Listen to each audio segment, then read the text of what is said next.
नमस्कार तथा सुप्रभात। काया कैरनमा तपाईलाई साथी मदन पौड्यालसँगै दिपा तिमल सिन्हाको स्वागत छ। काया कैरन उज्यालो रेडियो नेटवर्कसँगै उज्यालो अनलाइन र मोबाइल एप्लिकेशनबाट एकसाथ प्रसारण भइरहेको छ। आज 2078 साल पुस 13 गते मंगलबार, पुस कृष्ण पक्षको नवमी तिथि सन् 2021 डिसेम्बर 28 तारिक। काया कैरन सुरु गरौं मुख्य खबरका शीर्षकहरूबाट।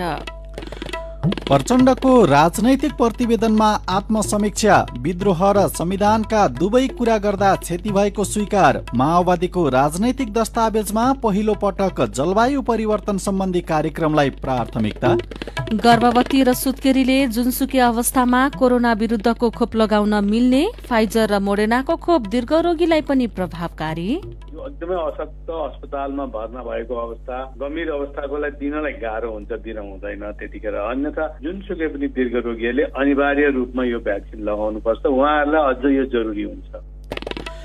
जनप्रतिनिधि नै मतियार बन्दा बक्सी आरोपमा पीडित भएकाले न्याय पाउन सकेनन्। उजुरी परे पनि प्रमाण अभावमा धेरै जसो पीडक रिहा। मानव बेचबिखनका घटना रोक्न सरकारी संयन्त्र चुक्दै। सन् 2021 मा जलवायुजन्य विपदका कारण अरबौं डलरको आर्थिक क्षति। तुलनात्मक रूपमा गरिब देशमा गम्भीर असर पारेको अध्ययनको निष्कर्ष। र एसियन सेन्ट्रल जोन भलिबलको अर्को संस्करण मालदिप्समा हुने। काया कैरनमा अब खबरको सिलसिला। माओवादी केन्द्रका अध्यक्ष पुष्पकमल दाहालले 2063 मंसिरमा शान्ति सम्झौता गरिसकेपछि पनि विद्रोहको रणनीतिमा अलमलिनु कमजोरी भएको स्वीकार गर्नुभएको छ। शान्ति सम्झौता लडाकुलाई शिविरमा राख्ने सहमति गर्दा सामूहिक छलफल गर्नुको साटो पार्टी अध्यक्ष प्रचण्डको मनोगत निर्णयले जनवादी केन्द्रीयतामा अतिक्रमण भएको भन्दै आफ्नै आलोचना गर्नुभएको छ। पार्टीको 8औं महाधिवेशनको बन्द सत्रमा उहाँले गरेको 21औं शताब्दीमा समाजवादको नेपाली बाटो शीर्षकको राजनीतिक दस्तावेजमा आजदेखि छलफल हुँदैछ। केन्द्रीय समितिको चुनुवाङ बैठकबाट सामान्य सैद्धान्तिक र राजनीतिक दिशाबोध गरिएको भए पनि शान्ति सम्झौतामा हस्ताक्षर गर्ने र जनमुक्ति सेनालाई क्यान्टोनमेन्टमा राख्ने अत्यन्त संवेदनशील विषयमा पार्टीमा खुलस्त छलफल नभएको दाहालको निष्कर्ष छ। पार्टीका नीति, योजना, कार्यक्रमबारे समेत साझा धारणा बनाएर शान्ति सम्झौतामा हस्ताक्षर गर्नुपर्दथ्यो। प्रतिवेदनमा उल्लेख छ, वस्तुगत रूपमा सही भए पनि नेतृत्वको यो निर्णय प्रक्रियाले पार्टीभित्र आशंका बीजारोपण भयो। यसमा अध्यक्ष प्रचण्डको मनोगत र पार्टीको जनवादी केन्द्रीयता अतिक्रमण गर्ने आत्मविश्वास हावी भयो। कमजोरी त्यही नै हो। शान्ति प्रक्रियापछि माओवादीले संविधान सभाबाट संविधान निर्माण भन्दै आए पनि पालुङटार प्लेनमबाट विद्रोहका नीति लिएपछि पार्टी नीति अन्यलमा परेको थियो। बहुचर्चित एमसीसी सम्झौता बारे पनि प्रचण्डले पार्टी दस्तावेजमा संक्षिप्त चर्चा गर्नुभएको छ। उहाँले सम्झौता परिमार्जनपछि अघि बढाउने पुरानै मान्यता दोहोऱ्याउँदै भन्नुभएको छ, एमसीसीको परियोजनालाई आवश्यक परिमार्जन, संशोधन र राष्ट्रिय सहमति बनाएर मात्र अगाडि बढाउने नीति लिनुपर्दछ। यस्तै माओवादीले पहिलो पटक आफ्नो राजनीतिक दस्तावेजमा जलवायु परिवर्तन सम्बन्धी कार्यक्रमलाई प्राथमिकतामा राखेको छ। विज्ञान प्रविधिको पुँजीवादी दुरूपयोगका कारण पर्यावरण विनाश, जलवायु परिवर्तन, पृथ्वीको तापक्रममा वृद्धि, हिमाल र अन्यत्र हिउँ पग्लिएर समुद्र तहमा भइरहेको वृद्धि र अत्यधिक रूपमा कार्बनको उत्सर्जनको कारण वायुमण्डल भएको प्रदूषण बढाएको छ। दस्तावेजमा भनिएको छ, त्यसले निम्ताएका नयाँ रोगव्याधिहरूले पुँजीवादी उत्पादन प्रणाली विरुद्ध विश्वव्यापी मोर्चा बनाएर पर्यावरण र मानव जातिको रक्षाको निमित्तका लागि अघि बढ्न अनिवार्य भइसकेको छ। साझा सभापति बन्ने प्रतिबद्धतासहित दोस्रो कार्यकाल सुरु गर्नुभएका नेपाली कांग्रेसका सभापति शेरबहादुर देउबा पार्टीभित्र शक्ति सन्तुलनको कसीमा उभिनु भएको छ। उहाँ सामु महाधिवेशनको क्रममा असन्तुष्ट आफ्नै समूहका नेतादेखि कार्यसमितिका प्रमुख पदाधिकारी र प्रभावशाली शक्ति समूहलाई सन्तुलनमा राख्नुपर्ने चुनौती छ। देउबा सामु सबैभन्दा पहिलो चुनौती भनेकै आफूलाई जिताउन योगदान गर्ने नेताहरूलाई कसरी न्यायोचित जिम्मेवारी दिने भन्ने हो। त्यससँगै उहाँले पार्टीभित्र वृहत एकताका लागि सबै पक्षलाई समेटेर लैजानु पर्नेछ। महाधिवेशनमा खेलेको भूमिकाका कारण आफ्नै समूहबाट आलोचित वरिष्ठ नेता रामचन्द्र पौडेलको राजनैतिक जीवनलाई सक्रिय बनाउने दायित्व पनि देउबाकै काँधमा आएको छ। देउबाले आफू जस्तै राजनैतिक जीवनको उत्तरार्धमा लागेका वरिष्ठ नेताहरूलाई कसरी समेटेर लैजालान् चासोको विषय बनेको छ। यसैबीच कांग्रेसको 16 जिल्ला अधिवेशन पुस 27 मा हुने भएको छ। पार्टीको केन्द्रीय निर्वाचन समितिको हिजो बसेको बैठकले जिल्ला अधिवेशन गर्न बाँकी रहेका जिल्लाको अधिवेशन गर्ने निर्णय गरेको हो।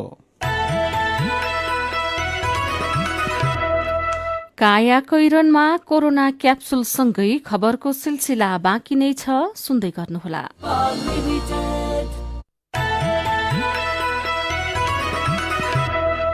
उज्यालो रेडियो नेटवर्कसँगै उज्यालो अनलाइन र मोबाइल एप्लिकेशनमा प्रसारण भइरहेको काया कैरनमा तपाईंलाई फेरि स्वागत छ। यतिन्जेल हामीले प्रचण्डको राजनीतिक प्रतिवेदनमा आत्मसमीक्षा, विद्रोह र संविधानका दुवै कुरा गर्दा क्षति भएको स्वीकार, माओवादीको दस्तावेजमा पहिलो पटक जलवायु परिवर्तन सम्बन्धी कार्यक्रमलाई प्राथमिकता, कांग्रेसमा देउवालाई पार्टीभित्र सन्तुलन मिलाउने चुनौती लगायतका खबर प्रस्तुत गर्यौं। अब कोरोना क्याप्सुल साथमा हुनुहुन्छ गोपाल गुरागाई।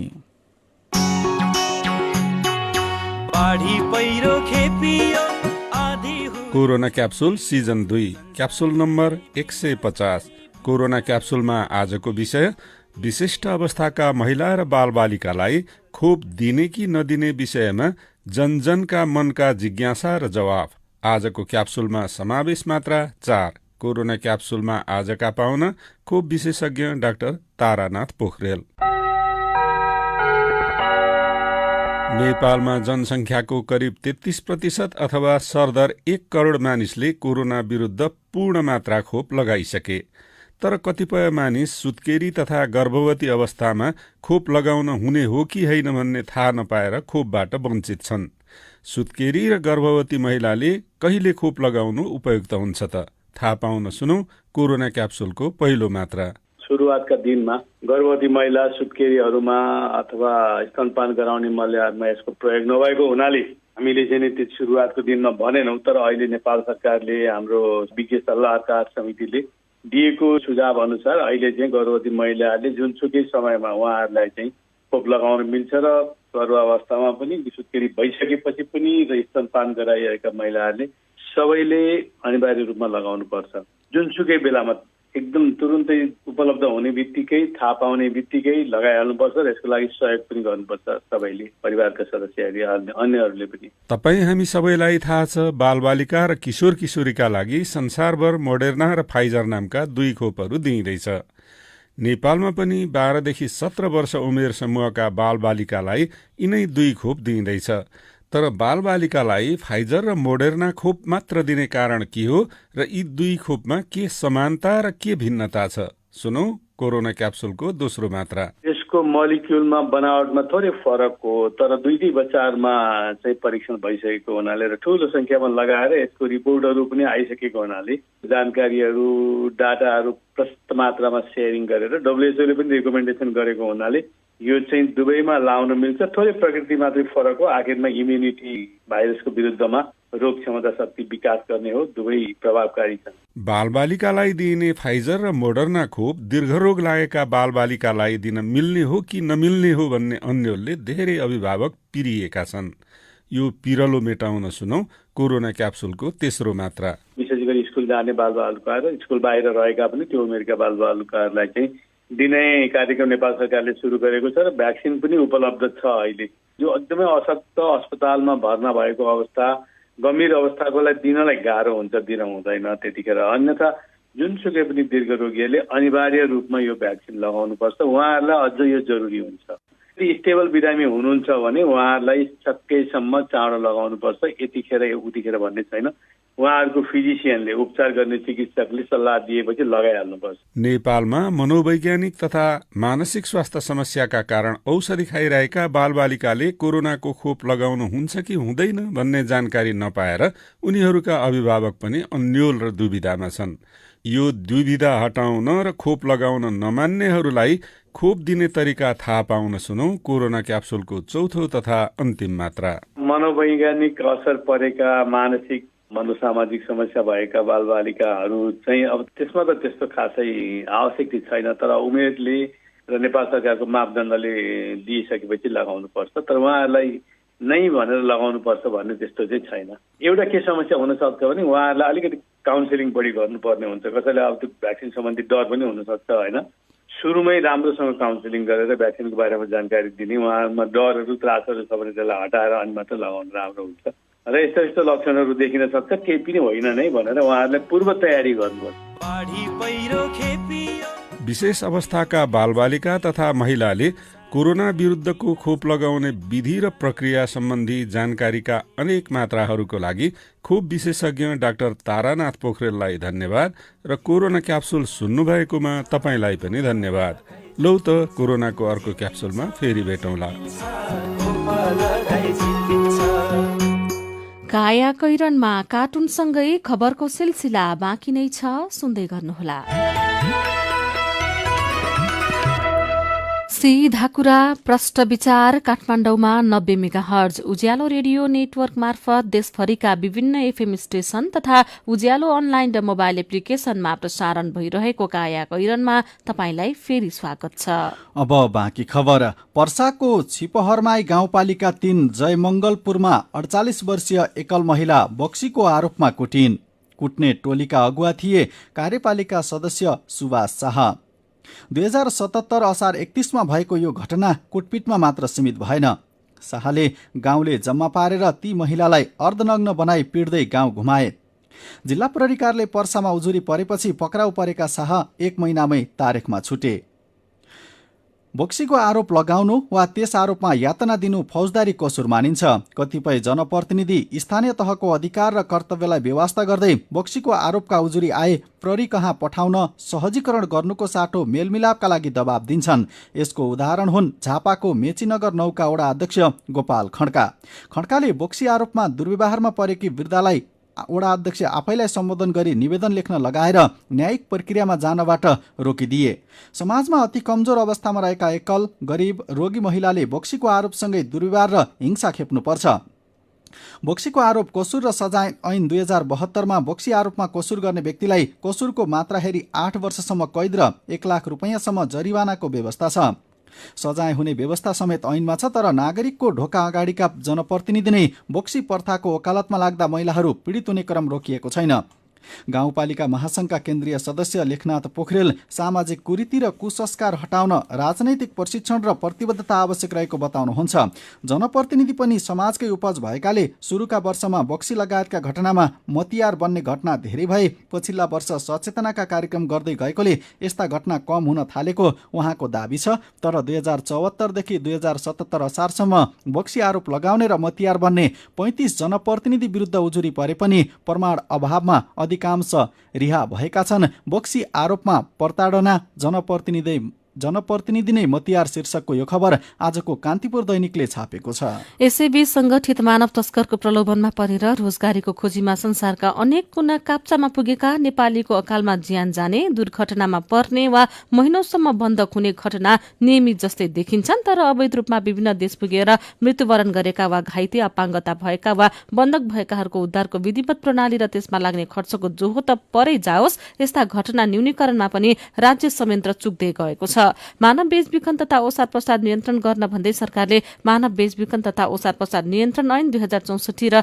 मानव बेचबिखन तथा ओसार प्रसार नियन्त्रण नियमावली 2065 बनाएको छ। केन्द्रमा मानव बेचबिखन तथा ओसार प्रसार नियन्त्रण राष्ट्रिय समिति र 77 वटै जिल्लाहरूमा मानव बेचबिखन तथा ओसार प्रसार विरुद्धको जिल्ला समितिहरू हुने पनि कानूनी व्यवस्था छ। तर जिल्ला तहमा हुनुपर्ने मानव बेचबिखन तथा ओसार प्रसार विरुद्धको समिति गठन नै भएका छैनन्। महिला बालबालिका तथा ज्येष्ठ नागरिक मन्त्रालय अन्तर्गतको मानव बेचबिखन तथा ओसार प्रसार नियन्त्रण राष्ट्रिय समितिकी उपसचिव मीना पौडेलले संहिता लागू भएपछि जिल्ला तहमा मानव बेचबिखन तथा ओसार प्रसार विरुद्धको समिति नै नरहेको बताउनु भएको खबर पनि आजको कान्तिपुर दैनिकमा नै छापिएको छ।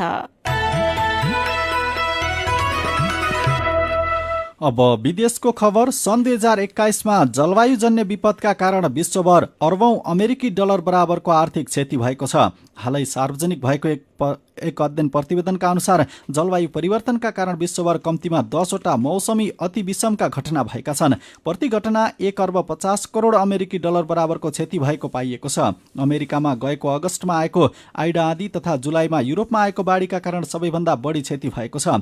बाढी तथा आँधीले तुलनात्मक रूपमा गरिब देशमा गम्भीर असर पारेको अध्ययनको निष्कर्ष छ। गरिब देशका नागरिक विस्थापित हुनु परेको छ भने जनजीवनमा ठूलो असर परेको पाइएको छ। दक्षिणी सुडानमा बाढीका कारण 8 लाख भन्दा बढी मानिस विस्थापित भएको तथा भारत, श्रीलङ्का र मालदिव्समा ताउते आदिबाट 2 लाख मानिस विस्थापित हुनु परेको प्रतिवेदनमा उल्लेख छ।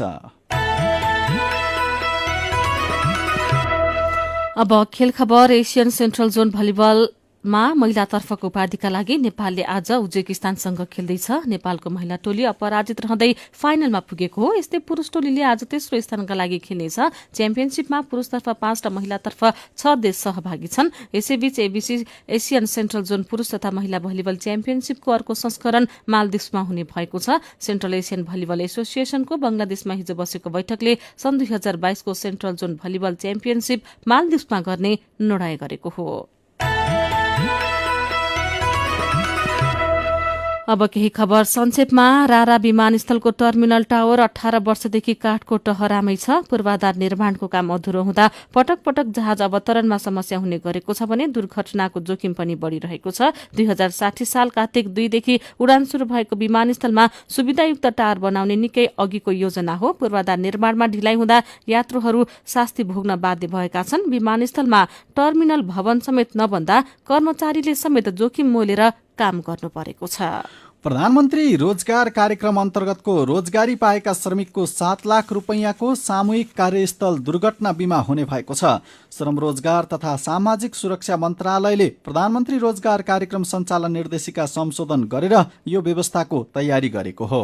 गएको असोज 31 र कार्तिकको पहिलो हप्तामा परेको बेमौसमी वर्षाले देशभर 1,11,609 हेक्टर धानबालीमा क्षति पुर्यायो। त्यो क्षेत्रफलबाट झण्डै 11 अर्ब 87 करोड 51 लाख रुपैयाँ धानबालीमा क्षति पुग्यो। कार्तिक 11 मा बसेको मन्त्री परिषद बैठकले पीड़ित किसानलाई वर्गीकरण गरेर राहत दिने घोषणा गर्यो। वर्गीकरणका आधारमा राहत वितरण गर्दा झण्डै 5 अर्ब 52 करोड रुपैयाँ खर्च हुने सरकारी अनुमान थियो। नोक्सानको आधा मात्रै क्षतिपूर्ति दिने मनसाय बनाएको सरकारले 2.5 महिना बितिसक्दा पनि राहत वितरण भने गरेको छैन।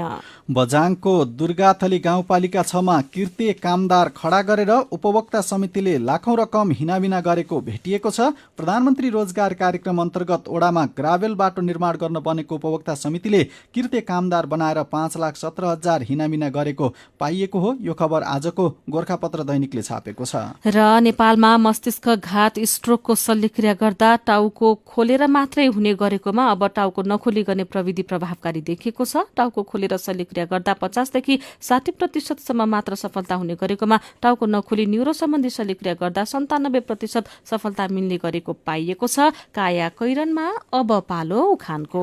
बिगारे जति अरूले सपारे जति आफूले। उज्यालो रेडियो नेटवर्कबाट प्रसारण भइरहेको काया कैरन सक्नु अघि मुख्य खबर फेरि एकपटक।